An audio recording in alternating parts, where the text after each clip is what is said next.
Randomise control trial में usually हमारे पास 2 या 2 से ज़्यादा ग्रुप्स होते हैं, जिसमें हम अपनी टेक्निक की इफेक्टिवनेस को चेक कर रहे होते हैं कि हमारी टेक्निक किसी भी वेरिएबल पे किस तरह से इफेक्ट कर रही होती है। अब इस सिनेरियो में हमारे पास 2 ग्रुप्स हैं, जो भी हमारे पास ग्रुप्स हैं हमने उसी तरह से उसको वैल्यू देनी है। एक ग्रुप को हम कंट्रोल ग्रुप लेबल कर देंगे, दूसरा हमारे पास एक्सपेरिमेंटल ग्रुप होगा। ये सारी चीज़ें हम वेरिएबल व्यू में ऐड करने के बाद डाटा व्यू में जाकर हमारे पास पेशेंट जो डाटा प्रोवाइड करेगा कि NPRS पे उसका पेन बेस लाइन पे कितना था, हमने टेक्निक 4 हफ्ते तक यूज़ की तो हमें क्या रिजल्ट मिले, पेन उसका रिड्यूस हुआ या पेन उसका परसिस्टेंट रहा।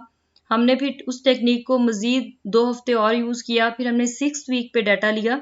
ये सारी चीज़ें हम अपने डाटा व्यू में ऐड कर लेते हैं। डाटा व्यू में ऐड करने के बाद हम उसी तरह से एनालाइज पे जाते हैं।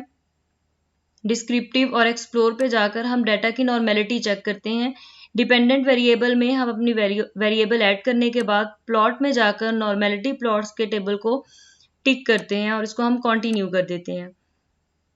हम जैसे ही इसको कंटिन्यू करते हैं, SPSS पे हमें एक आउटपुट फाइल शो होती है जिसमें टेस्ट ऑफ नॉर्मेलिटी हमारे पास लिखा होता है। टेस्ट ऑफ नॉर्मेलिटी में अगर हमारी value significant value, P value या अल्फा वैल्यू 0.05 से ज़्यादा है तो इसका मतलब है हमारे डाटा जो है वो नॉर्मली डिस्ट्रीब्यूटेड है, हमें फर्दर पैरामीट्रिक टेस्ट की तरफ मूव ऑन होना चाहिए। अगर हमारी ये वैल्यूज 0.05 से कम आती हैं तो इसका मतलब ये है कि हमारा डाटा नॉर्मली डिस्ट्रीब्यूटेड नहीं है, हमें उस केस में नॉन पैरामीट्रिक टेस्ट को कंसीडर करना चाहिए। इस सिनेरियो में हम पैरामीट्रिक टेस्ट को कंसीडर करेंगे। पैरामीट्रिक टेस्ट में हम उसी तरह से बिटवीन ग्रुप एनालिसिस करते हैं और विद इन ग्रुप एनालिसिस करते हैं। अगर हमारे पास 2 इंडिपेंडेंट ग्रुप्स हैं और उनकी वेरिएबल्स आपस में इंडिपेंडेंट हैं और हम 3 डिफरेंट टाइम इंटरवल्स पे डाटा ले रहे हैं तो उस केस में हम independent sample T test use करेंगे। Independent sample T test use करने के लिए ज़रूरी है कि हमारी जो स्प्लिट फाइल है ये ऑफ हो। ये इसका स्टेटस हमें यहाँ से पता चलेगा कि analysis bye group is of. इसका मतलब ये है कि डाटा स्प्लिट हमारा ऑफ है। यहाँ से हम इसको ओके करेंगे। फिर हमने इंडिपेंडेंट सैंपल टी टेस्ट को अप्लाई करना है। इसके लिए हम कंपेयर मीन्स में जाकर इंडिपेंडेंट सैंपल टी टेस्ट को टिक करेंगे। टेस्ट वेरिएबल में हम अपनी वेरिएबल्स ऐड करेंगे। इसी तरह से ग्रुपिंग वेरिएबल में हमारे पास यहाँ पर ग्रुप होगा, उसको हम यहाँ लेकर आएंगे, उसको डिफाइन करेंगे। ग्रुप 1 को हम 1 ही लेबल करेंगे, ग्रुप 2 को हम उसी तरह से 2 लेबल करने के बाद कंटिन्यू और इसको हम ओके कर देंगे। इसके बाद हमारे पास ये इंडिपेंडेंट सैंपल टी टेस्ट की स्टैटिस्टिक्स शो होंगी। ये हमारे पास मीन वैल्यूज हैं, ये कंट्रोल ग्रुप की मीन वैल्यू है, ये कंट्रोल ग्रुप की स्टैंडर्ड डेविएशन है। इसी तरह से हमारे पास बेस लाइन पे 4th वीक पे 6 वीक पे मीन और स्टैंडर्ड डेविएशन आ जाएंगी।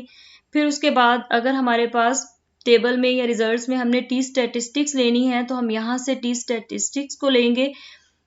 ये हमारे पास सिग्निफिकेंट टू टेल्ड वैल्यू जो है ये हमारी पी वैल्यू है या अल्फा वैल्यू है। इसमें जो हमारे पास नॉट अज्यूम्ड वाली वैल्यू है, इक्वल वेरिएंस नॉट अज्यूम्ड, हमने इस पी वैल्यू को कंसीडर करना है। हमारे पास बेस लाइन पे पी वैल्यू 0.7 है, हमारे पास 4th वीक पे पी वैल्यू 0.04 है और हमारे पास 6 वीक पे पी वैल्यू 0.003 है। अगर हमारे पास पी वैल्यू 0.05 से कम होती है तो इसका मतलब है हमें सिग्निफिकेंट रिजल्ट मिले हैं, और अगर हमारे पास ये वैल्यू 0.05 से ज़्यादा है तो इसका मतलब है हमें नॉन सिग्निफिकेंट रिजल्ट मिले हैं। बेस लाइन पे हमने कोई टेक्निक अप्लाई नहीं की थी, इसलिए हमें नॉन सिग्निफिकेंट रिजल्ट मिले हैं। हमने 4 वीक टेक्निक अप्लाई की, हमारी जो वैल्यू है वो 0.04 हो गई। ये वैल्यू 0.05 से कम है, हमें सिग्निफिकेंट रिजल्ट मिले। हमने मजीद 2 हफ्ते अपनी टेक्निक को यूज़ किया तो हमारे जो वैल्यू है वो 0.003 हो गई, वो हमें मजीद सिग्निफिकेंट रिजल्ट्स की तरफ लेके गई है। हमारे पास इंडिपेंडेंट सैंपल टी टेस्ट का ये फॉर्मेट यूज़ होता है। हम वेरिएबल्स को कॉलम में ऐड करते हैं और उसी तरह से इधर कंट्रोल ग्रुप, इसकी मीन स्टैंडर्ड डेविएशन लिखेंगे, इंटरवेंशनल ग्रुप की लिखेंगे। 4th वीक पे उसी तरह से हम वैल्यूज़ ऐड करेंगे, 6 वीक पे हम उसी तरह से वैल्यूज़ ऐड करेंगे। फिर हम T statistics not assumed value लेंगे, पी वैल्यू हम नॉट अज्यूम्ड वैल्यू लेंगे। मीन डिफरेंस हमारे पास इंडिपेंडेंट सैंपल टी टेस्ट में यहाँ पर हमारे पास आ रहा है -0.2 है, 1.4 है, 2.80 है। इसके अलावा कुछ केसेस में हम इसका ग्राफ भी बनाते हैं। ग्राफ बनाने का तरीका ये है कि हम लेगेसी डायलॉग्स में जाकर बार पे जाते हैं, यहाँ पर हम क्लस्टर को टिक करते हैं, यहाँ से हम समरीज ऑफ सेपरेट वेरिएबल्स को टिक करने के बाद उसको डिफाइन करते हैं, यहाँ पर हम अपनी वैल्यूज ऐड करते हैं, यहाँ पर कैटेगरी एक्सिस में हम अपने ग्रुप्स ऐड कर देते हैं। यूजुअली ये वैल्यूज हमारे पास इस साइड के कॉलम में होती हैं, हम इन्हें कैटेगरी एक्सिस में लेकर आते हैं। यहाँ से हम इसको ओके करेंगे। ओके करने के बाद हमारे पास इस तरह से एक ग्राफ शो होगा। हम इसके लेबल्स जो हैं वो ऑन कर लेंगे। जैसे ही हम इसके लेबल ऑन करेंगे तो ये हमारे पास जो वैल्यूज शो हो रही हैं ये हमारे पास मीन डिफरेंसेस हैं। अब हमने कंट्रोल के मीन डिफरेंस में से एक्सपेरिमेंटल के मीन डिफरेंस को माइनस करेंगे तो भी हमारे पास मीन डिफरेंस आ जाएगा। इस केस में हमारे पास मीन डिफरेंस, अगर हम 6 पॉइंट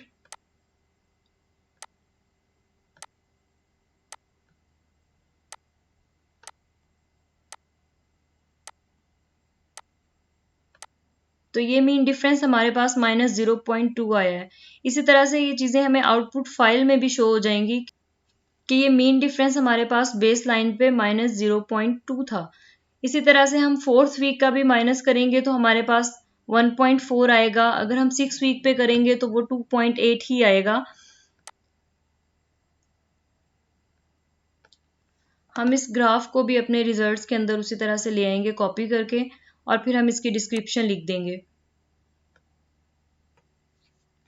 हम इसकी डिस्क्रिप्शन ऐड करेंगे कि कंट्रोल ग्रुप में बेस लाइन पे हमारे पास जो मीन वैल्यू थी वो 6.60 थी, एक्सपेरिमेंटल ग्रुप में वो 6.80 थी, फिर हमारे पास 4th वीक पे वो क्या हुई, हमारे पास 8th वीक पे किस तरह से फ़र्क पड़ा। इस ग्राफ को देखते हुए हमें अपनी टेक्निक की सिग्निफिकेंस भी पता चलती है। अब हमारे पास जो एक्सपेरिमेंटल ग्रुप है उसमें 6th वीक पे जो हमारी टेक्निक है उसका मीन डिफरेंस हमारे पास 1.80 आया है, लेकिन कंट्रोल ग्रुप पे मीन डिफरेंस 6 वीक पे 4.60 है। तो इसका मतलब है हमने जो टेक्निक अप्लाई की है वो ज़्यादा इफेक्टिव है, उसमें हमारे पास ड्रास्टिक चेंज आया है मीन डिफरेंस में। ये हमारे पास इंडिपेंडेंट सैंपल टी टेस्ट था। बिटवीन ग्रुप एनालिसिस के लिए हम इसको यूज़ करते हैं अगर हम 3 डिफरेंट इंटरवल्स पे वैल्यू ले रहे हैं या 3 डिफरेंट इंटरवल पे असेसमेंट कर रहे हैं तो हम independent sample T test use करते हैं।